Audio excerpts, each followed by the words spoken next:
हाय, आपके साथ मैं हूँ Surbhi Sharma. India TV YouTube channel subscribe करिए, बेल आइकन दबाएं। आज पश्चिम बंगाल में दूसरे राउंड का चुनाव प्रचार रुक गया। मैं आपको बताऊंगा दूसरे राउंड में कितना बैटल ग्राउंड बदल गया। सबकी नजरें नंदीग्राम पर हैं, लेकिन नंदीग्राम में चुपे चाप क्या चल रहा है, इसकी खबर हम आपको देंगे। क्या शुभेंदु अधिकारी ने ममता बनर्जी को घेर लिया है और अमित शाह ने दीदी के लिए क्या प्लान बनाया है? आज अमित शाह ने नंदीग्राम सहित 3 जगहों पर अपना रोड शो किया। जबरदस्त भीड़ दिखाई दी। जवाब में ममता बनर्जी ने भी रोड शो किया, खूब पसीना बहाया, जमकर नारेबाजी भी की और प्रहार भी किया। वहीं एक तरफ केरल में आज प्रियंका गांधी अपने भाई राहुल गांधी की मदद के लिए उतरी और जेपी नड्डा असम के चुनावों के अखाड़े में बहुत कुछ कहते हुए दिखाई दे रहे थे, टूल किट का खुलासा भी कर रहे थे। ये तमाम खबरें, इसके पीछे राजनीति क्या है, इसके पीछे के रहस्य क्या है और खबर के पीछे क्या है, मैं आपको बताऊंगा। तो नंदीग्राम की बात थोड़ी डिटेल में करेंगे, लेकिन थोड़ी देर बाद करेंगे। अभी बंगाल से ब्रेकिंग न्यूज आ रही है। चुनाव प्रचार के आखिरी दिन बंगाल में हिंसा शुरू हो गई। बीजेपी उम्मीदवार अशोक डिंडा पर हमला हुआ। पूर्वी मिदनापुर के मोयना में डिंडा चुनाव प्रचार कर रहे थे। अचानक कुछ लोगों ने उनकी कार को घेर लिया। अशोक डिंडा पूर्व क्रिकेटर हैं और मोयना से ही बीजेपी से उम्मीदवार भी हैं। अशोक डिंडा ने तस्वीरें जारी की हैं, खुद बयान भी दिया है और हमले के पीछे तृणमूल कांग्रेस के नेताओं का हाथ बताया है। मनीष भट्टाचार्य इस वक्त हमारे साथ मौजूद हैं, उनसे हम जानकारी और लेते हैं। मनीष, इस पूरे हमले की सच्चाई क्या निकल कर आ रही है? क्या यह हमला तृणमूल कांग्रेस के द्वारा किया गया है? देखिए अजय जी, ये पूर्वी मिदनापुर के पूर्वा इलाके के मोयना की ये घटना है 4:30 बजे की, कि मोयना के बाजार के सामने जिस वक्त डिंडा प्रचार कर रहे थे, उनके एसयूवी पर ताबड़तोड़ हमला किया गया। उसी में डिंडा घायल हुए हैं। ये आरोप लगाया जा रहा है कि टीएमसी के जो शाहजहां अली है वहां पर कार्यकर्ता, वो अपने समर्थकों के साथ आया, लगभग 70-80 लोगों के साथ। उसके बाद गाड़ी में तोड़फोड़ करी और डिंडा के ऊपर हमला हुआ। डिंडा को चोट भी आई है, प्राथमिक उपचार के लिए अस्पताल भी भेज दिया गया है डिंडा को। और इस पूरे मामले में चुनाव आयोग ने स्थानीय प्रशासन से रिपोर्ट मांग ली है लिखित में कि आखिरकार ये जो घटना हुई है इसके बारे में बताएं। टीएमसी ने हालांकि इस पूरे मामले में अपना पल्ला झाड़ लिया है। टीएमसी का कहना है कि ये बीजेपी का आंतरिक गुटबाजी का मामला है जिसकी वजह से ये हमला हुआ था। लेकिन जो आरोप लग रहे हैं और जो पूरा घटनाक्रम हुआ है उसमें डिंडा के तमाम जो लोग हैं उन्होंने कहा है कि शाहजहां अली है जो कि टीएमसी का कार्यकर्ता है, वही अपने समर्थकों के साथ आया था और जिस वक्त ये प्रचार कर रहे थे डिंडा, उस वक्त इस पर हमला किया गया, उनकी गाड़ी को तोड़ा गया। बहुत धन्यवाद इस जानकारी के लिए।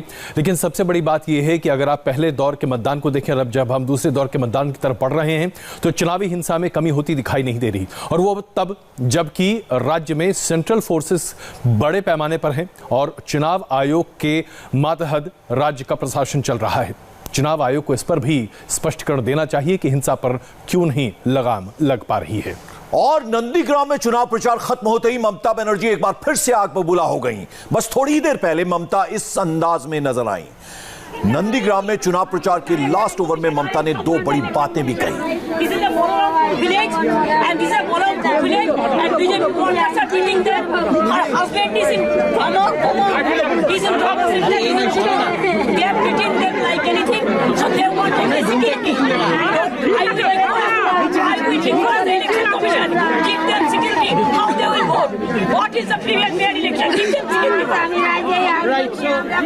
पहली बार ममता बनर्जी ने प्रलय पाल के साथ हुई बातचीत के वायरल टेप पर बोला। फोन टेप पर रिएक्शन तो कुछ भी नहीं। ममता ने मंच से अपने गोत्र का जिक्र तक कर दिया। यही नहीं, ममता ने अपना आखिरी प्रचार रैली भी एक मंदिर के सामने की।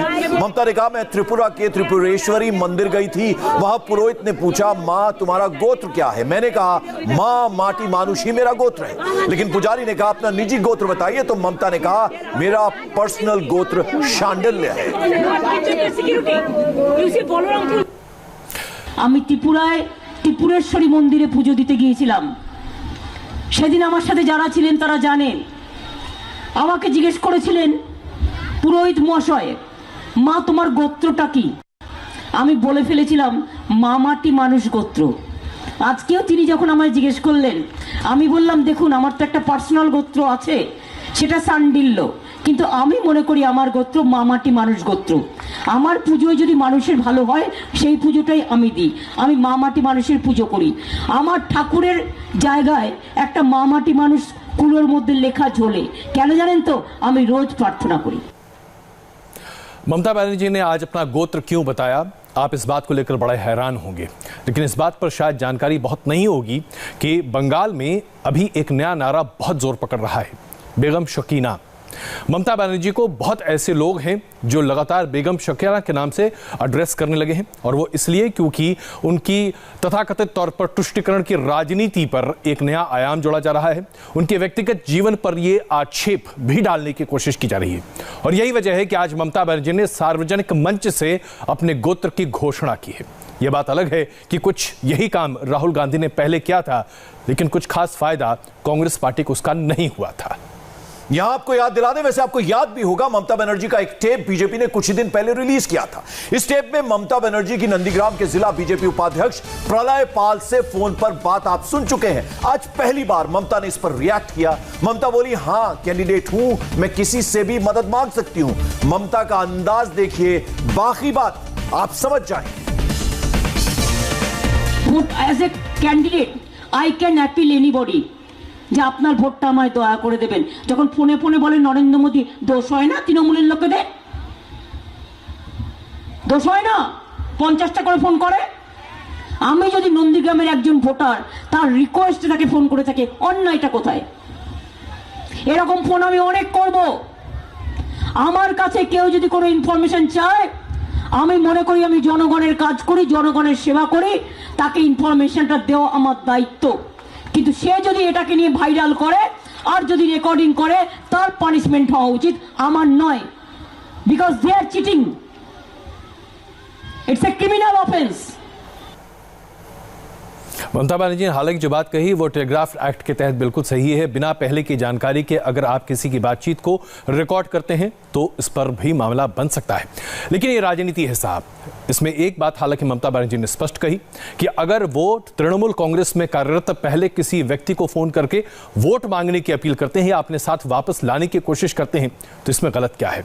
वैसे देखा जाए तो वाकई में राजनीति में यह बिल्कुल गलत नहीं है, क्योंकि ऐसा सभी पार्टी के राजनेता अपने बागियों के साथ करते हैं। और कल मौत पर सियासत की खबर हमने आपको बताई थी, लेकिन दुख की बात यह है कि लाश पर सियासत आज भी नहीं रुकी।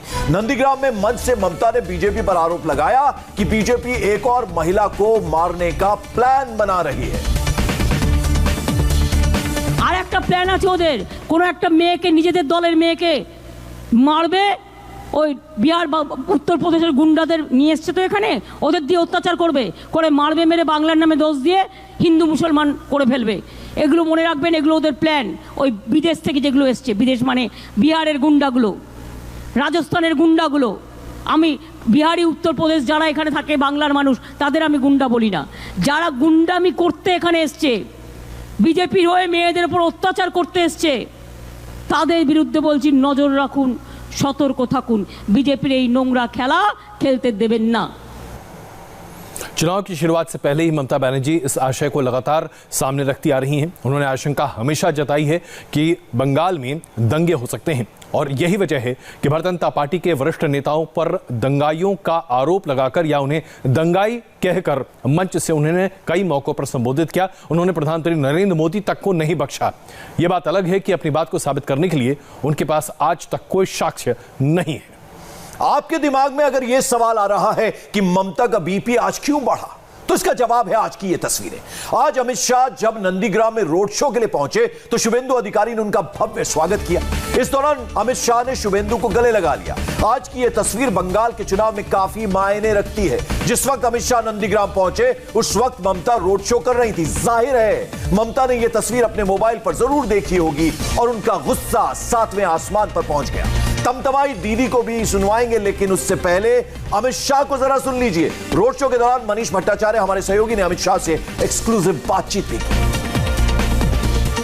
नंदीग्राम के चुनावी संग्राम में गृह मंत्री अमित शाह रोड शो कर रहे हैं। नंदीग्राम का समर बहुत खास है और आपके रोड शो के मायने कहीं ना कहीं दूसरे चरण के चुनाव में बहुत रिफ्लेक्ट होंगे। देखिए, नंदीग्राम में प्रचंड बहुमत से भाजपा के प्रत्याशी शुभेंदु अधिकारी जीतने जा रहे हैं। दीदी कह रही है कि बीजेपी घर में बाहरी गुंडे घुसवा रही है लगातार। चलिए, हारने वाले अक्सर ऐसा ही कहते हैं। एक चीज और, आपके पहले चरण के जो 26 सीटों के जीत का आपने दावा किया है पहले चरण के चुनाव में, उसमें दीदी ने तमाम सवाल खड़े कर दिए। एक कंजर्वेटिव दावा है। जो कॉन्फिडेंस आज गृह मंत्री अमित शाह पर दिखा रहे हैं और जो लगातार वो कहते चले आ रहे हैं, उससे तो बस उस वक्त की याद आती है जब 2019 में उस वक्त स्मृति ईरानी के लिए अमेठी में आखिरी लम्हे तक रोड शो और चुनाव प्रचार करते भारतीय जनता पार्टी के अध्यक्ष रहे अमित शाह दिखाई दे रहे थे। ये बात अलग है कि राहुल गांधी वो चुनाव हारे और स्मृति ईरानी को जायंट स्लेयर की संज्ञा दी गई। अब देखना यह है कि शुभेंदु अधिकारी भी, जिनके लिए लगातार अमित शाह प्रचार कर रहे हैं और पूरा दमखम लगा रहे हैं, जायंट स्लेयर नंबर 2 होने वाले हैं या नहीं। नंदीग्राम में आज कोई बड़ी रैली नहीं हुई, पूरी की पूरी लड़ाई सड़क पर ही लड़ी गई। भारी गर्मी में आज भी ममता सड़कों पर उतरी। दीदी टोपी लगाकर व्हीलचेयर से गली गली गांव गांव घूमी। ऐसा लग रहा था जैसे ममता बनर्जी अमित शाह की हर बात सुन रही थी और रोड शो के बीच बीच में मंच से ममता बार बार गृह मंत्री पर अटैक कर रही थी। ममता बनर्जी ने कैसे अमित शाह को घेरा, यह भी आपको सुनना चाहिए, शुद्ध ममता बनर्जी के अंदाज में। এমনকি আমি দেখছি হোম মিনিস্টার নিজেও যখন ইলেকশনে আসবে, ইলেকশনের কন্ডাক্টের মধ্যেই পড়ে, সেখানেও আমি দেখছি 100টা প্রায় শুধু পুলিশেরই গাড়ি। এই অবস্থা, সাধারণ মানুষ যাতায়াত করতে পারছে না, এমন অবস্থা। আমি জানি কখনো গোয়ালে, কখনো আমদাবাদে, কখনো বকুলনগরে, কখনো বিভিন্ন জায়গায় ভয় দেখিয়ে চলছে, রিয়াপাড়া থেকে শুরু করে বিভিন্ন জায়গায়। আপনারা ভয় পাবেন না, মাথা উঁচু করে দাঁড়ান। আর মনে রাখবেন, আমি যখন একবার নন্দীগ্রামে ঢুকেছি, আমি বেরোচ্ছি না। নন্দীগ্রাম আমার জায়গা, আমার মাটি, আমি থাকবো। মনটাকে শক্তিশালী করে ভোটটা দেবেন। খেলা হবে, খেলা হবে। আর যারা গুন্ডারি খুনদামি করছে, তাদের এক তারিখে ভোট দিয়ে এমন করে কবর দেবেন রাজনৈতিকভাবে, যাতে বিজেপিকে কবর দিন, রাজনৈতিকভাবে কবর দিন, রাজনৈতিকভাবে কবর দিন। আর বিজেপিকে নন্দীগ্রাম থেকে বাংলা পর্যন্ত। वक्त और पासा कब पलट जाए, इसके बारे में कोई नहीं कह सकता। क्या कभी किसी को यह अंदाजा भी था कि युधिष्ठिर अपने एक पासे की बारी से राज्य, पत्नी, भाई सब कुछ हार जाएंगे? और यही आज बंगाल में दिखाई दे रहा है। 2016 के विधानसभा के चुनाव के दौरान ऐसा लगता था जैसे टीएमसी की तूती बोल रही है। आज वही टीएमसी अपने कार्यकर्ताओं से आह्वान कर रही है कि डरिए मत, मतदान के लिए बाहर आइए। यही है पासा, यही है वक्त। इस बीच अमित शाह ने आज बंगाल में 3 रोड शो किए। पहला नंदीग्राम में, दूसरा डेबरा में और तीसरा पंचकुला पश्चिम में। लेकिन हर जगह अमित शाह से सवाल नंदीग्राम पर ही पूछा जा रहा था और ब्रेकिंग न्यूज भी बना दिया अमित शाह का नंदीग्राम पर दिया बयान। अमित शाह आज डायरेक्ट बोले, जो नंदीग्राम जीतेगा वही बंगाल जीतेगा। इसी बयान में सबसे बड़ा पॉलिटिकल मैसेज है, बहुत गौर से सुनिए।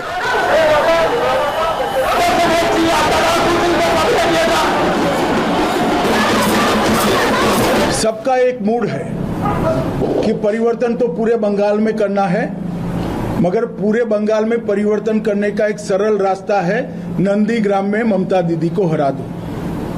नंदीग्राम में ममता दीदी को हराने से पूरे बंगाल में परिवर्तन अपने आप हो जाएगा। और ये जो माहौल है पूरे बंगाल का, नंदीग्राम जी उससे अछूता नहीं है। चुनाव पूरे तरीके से मैसेजिंग पर निर्भर करते हैं, यानी कि आप कितने कॉन्फिडेंस के साथ अपनी बात को लोगों तक पहुंचा पाते हैं और लोगों को विश्वास दिला पाते हैं कि आप ही वो पार्टी हैं जो जीतने वाले हैं हर कीमत पर।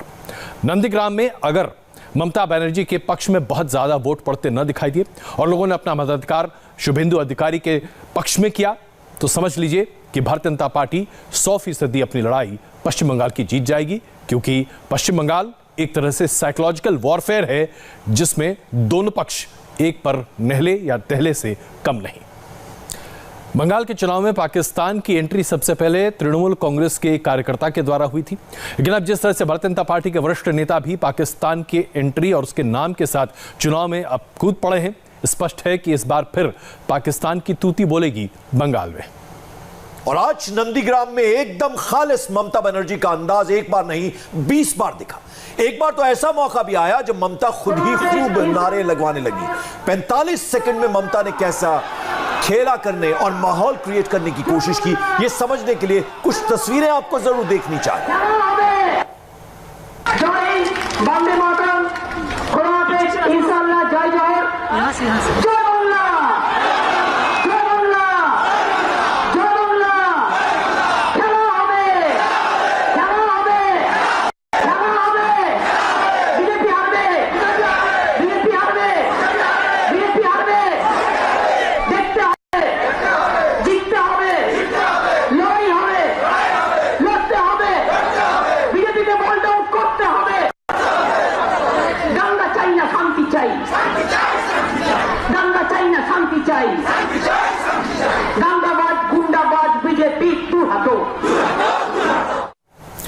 ममता बनर्जी का यह अंदाज बताता है कि उनके अंदर का एक्टिविस्ट आज भी उतना ही जीवंत है जितना मुख्यमंत्री बनने से पहले था।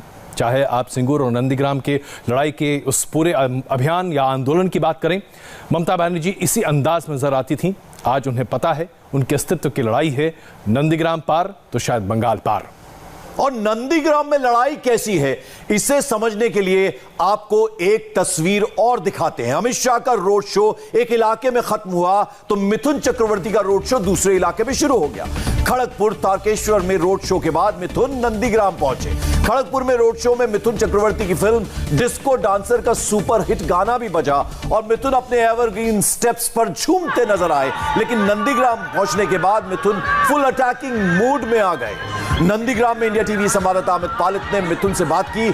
आगे बढ़ने से पहले जरा मिथुन को सुन लीजिए एक बार। दादा रेस्पॉन्सটা দেখে কি মনে হচ্ছে? এরপরে জিজ্ঞেস করছিস? बोलिए कैसा लगा? क्या लग रहा है? लग रहा है कि जो देख रहा है ये शुभेंदु इज विनिंग 101%। एपोरे जिज्ञेस कोर्चिस, इसका मतलब यह है कि सब कुछ देखने के बाद भी पूछ रहे हो। इतना ज्यादा कॉन्फिडेंस आज मिथुन चक्रवर्ती के भीतर है। लेकिन काश ये कॉन्फिडेंस वो इस बाबत दिखा पाते कि भारतीय जनता पार्टी के विधायक के तौर पर, उम्मीदवार के तौर पर कम से कम वो खड़े होते और तब समझ में आता कि आटे दाल का भाव क्या है। और ममता बनर्जी की बात अभी खत्म नहीं हुई है। एक छोटा सा ब्रेक हम यहां ले रहे हैं। ममता बनर्जी से एक्सक्लूसिव बातचीत आपको सुनाएंगे इस ब्रेक के बाद।